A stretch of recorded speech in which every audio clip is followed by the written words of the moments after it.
literally witnessed two things. We witnessed Caitlin Clark once again cementing herself as the demon of the... Did the highest ranks of professional basketball secretly agree to freeze out their own golden goose?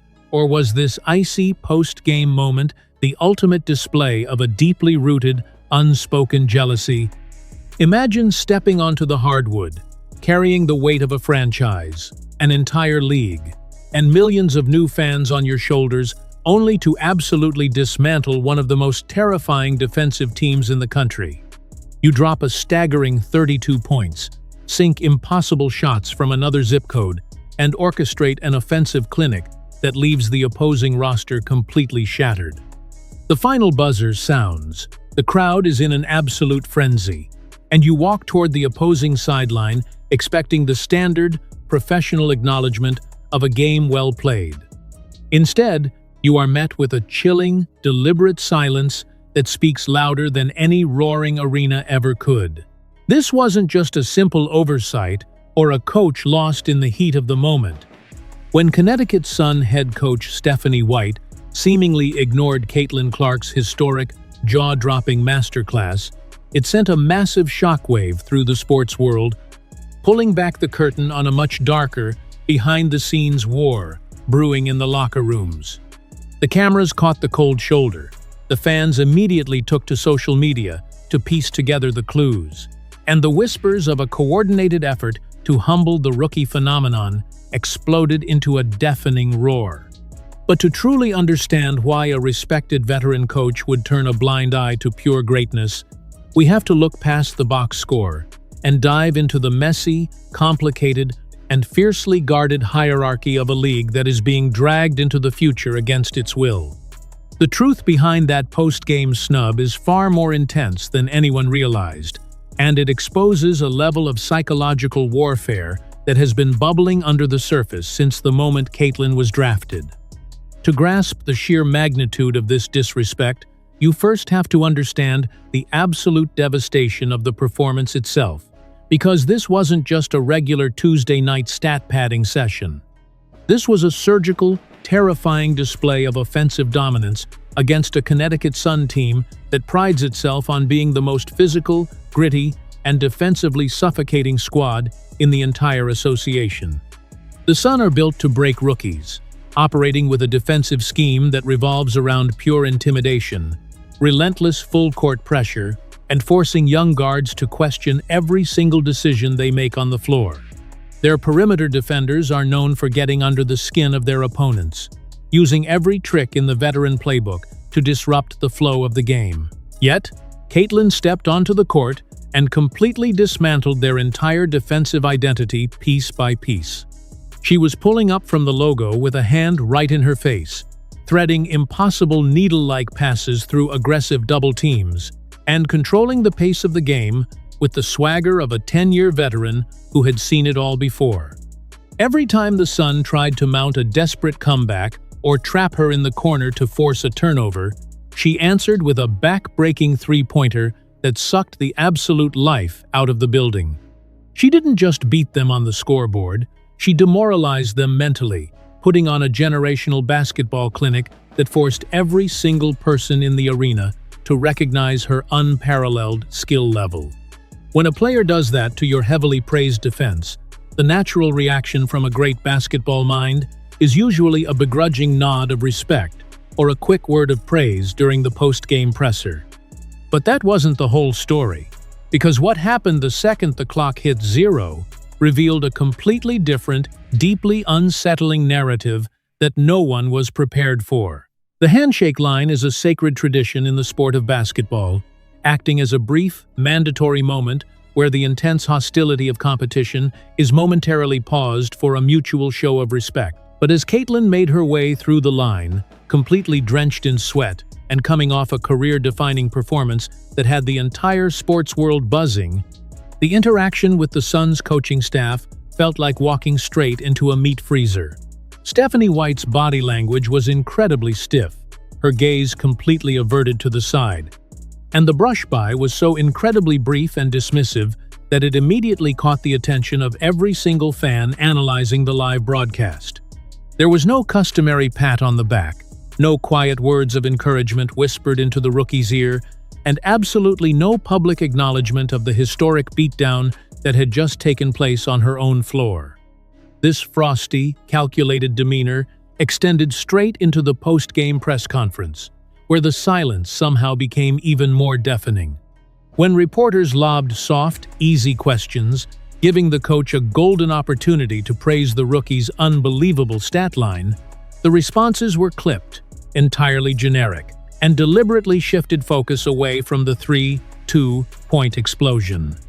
It was as if acknowledging Caitlin's obvious greatness would somehow validate the massive media hype that the veterans had spent the last several months trying to downplay.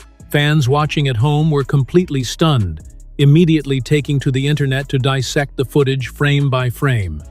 How could a brilliant, historically successful basketball mind watch a rookie tear her defensive playbook to shreds and act like absolutely nothing special had just happened? It felt highly intentional, coldly calculated, and deeply personal. And what happened next would shock everyone, because the roots of this silent treatment go much deeper than a single game, tying directly into the complicated history of the state where they both built their names. To truly crack the code of this icy interaction, you have to dig into the complicated, overlapping ghosts of Indiana basketball past, which adds an incredibly dramatic layer to this entire saga. Stephanie White isn't just an opposing coach passing through. She is an absolute, undeniable legend in the state of Indiana. She played for the Indiana Fever, she coached the Indiana Fever to the WNBA Finals, and for a very long time, her name was completely synonymous with women's professional basketball in that specific region. She helped build the gritty, hard-nosed, blue-collar culture of the franchise from the ground up, and rightfully earned her place as a beloved figure in the state's rich sports history. But then, almost overnight, a 22-year-old kid from Iowa arrived with a lethal jump shot and completely rewrote the record books, instantly becoming the most famous athlete the state had seen since the Peyton Manning era. The level of worldwide stardom Caitlin achieved in her first few months fundamentally eclipsed the decades of blood, sweat, and tears that veterans like White had poured into the very same franchise. Every single highway billboard, every sold-out arena, and every glowing national media narrative was suddenly centered entirely around this rookie, while the pioneers who physically built the foundation felt like they were being aggressively pushed into the shadows of history. It creates a fascinating and incredibly volatile psychological dynamic that is impossible to ignore. Imagine spending your entire adult life building a house brick by brick, only for someone else to walk through the front door and immediately be handed the keys to the kingdom by the entire world. Whether it's conscious or subconscious, that level of instantaneous overshadowing breeds a quiet, bitter resentment that is incredibly difficult to mask. The refusal to praise the 3-2-point masterclass wasn't just about being a sore loser after a tough game. It was a subtle, unspoken act of rebellion against the overwhelming narrative that Caitlin Clark is the sole savior of Indiana basketball. But as deep as this regional rivalry goes, this single moment of blatant disrespect actually exposed a much wider, league-spanning conspiracy of silence that threatens to tear the locker rooms apart. This icy reception wasn't an isolated incident born out of regional jealousy. It was merely a highly visible symptom of a widespread underlying hostility radiating through the entire association like a virus. For months leading up to this moment, wild rumors and intense speculations had been swirling about private veteran group chats and closed-door conversations where players and coaches allegedly formed an unspoken pact. The whispers suggested there was a coordinated agreement to never publicly feed into the Clark effect, effectively starving the media of the soundbites they so desperately craved. The old guard of the WNBA felt that the mainstream media had prematurely crowned the rookie before she had even taken a single professional dribble, and they were determined to make her earn every single ounce of respect, the absolute hard way. Whenever analysts or reporters would ask opposing coaches about Caitlin's undeniable impact on the game's viewership, They would routinely use heavily coded language, referring to the massive reality check coming her way, or constantly emphasizing that one single player doesn't make an entire league. They actively and stubbornly refused to validate her historic scoring, nights, her record-breaking assist numbers, or the undeniable fact that she was single-handedly drawing millions of new eyeballs to their often overlooked product.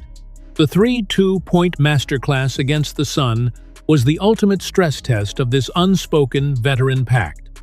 It was a performance so undeniable, so perfectly executed against elite competition, that continuing to ignore it borderlined on pure, unadulterated delusion. Yet, the stubborn refusal to give credit persisted despite the overwhelming evidence on the scoreboard. The veterans were holding the line at all costs, choosing awkward silence over graceful surrender, terrified that admitting her greatness would mean admitting that their era was officially coming to a close. But this intense psychological warfare didn't just stay neatly confined to the press conference podiums. It spilled violently onto the court in ways that tested the rookies' literal survival instincts. When the ultimate authority figures in a professional league flat-out refuse to respect a young, highly touted player, it sends a very clear, very dangerous subconscious message to the rest of the players on the roster. It is officially open season on the rookie. If a respected head coach downplays a 3-2-point beatdown and acts like the opposing point guard is just another average player on the scouting report, it essentially gives the physical enforcers on the court a massive green light to turn up the physical hostility without fear of reprimand. Throughout the entirety of her debut season, the basketball world witnessed Caitlin absorbing an unprecedented, downright shocking amount of physical punishment that went far beyond standard basketball plays. Opposing players weren't just playing hard, competitive defense. They were laying devastating blindside screens, delivering blatant cheap shots away from the ball, and executing hard targets that heavily bordered on reckless endangerment. The unspoken message delivered through elbows and hip checks was crystal clear. If the coaches aren't going to praise you, and the veteran players aren't going to welcome you into the sisterhood, we are going to physically break your spirit until you simply quit. The Connecticut Sun are notoriously physical by nature, and the defensive assignments placed specifically on Caitlin during this matchup were brutal, exhausting, and meticulously designed to rattle her cage and test her temper. Every single time she aggressively drove the lane, she was met with a literal wall of hostile contact that rarely drew a whistle from the officials. The refusal of coaches to speak out against this obvious targeting, or even acknowledge the sheer physical toughness it took for her to drop 32 points through the dark bruises and the constant battering, highlighted a dark, frustrating double standard in the league. They desperately wanted the financial benefits of her massive presence without carrying the burden of actually protecting her on the hardwood. Even with the physical bruising escalating every week, a sinister, underlying campaign was being waged off the court that revealed the ultimate, jaw-dropping hypocrisy of the old guard. The most staggering, mind-boggling aspect of this entire silent treatment phenomenon is the absolute financial disconnect between the veterans' bitter attitudes and their rapidly growing bank accounts. For 25 long, grueling years, the league struggled mightily to gain any sort of mainstream traction or financial stability. Players constantly and rightfully begged for basic professional amenities like chartered flights, better baseline pay, larger arenas, and primetime television slots, instead of being relegated to obscure streaming networks.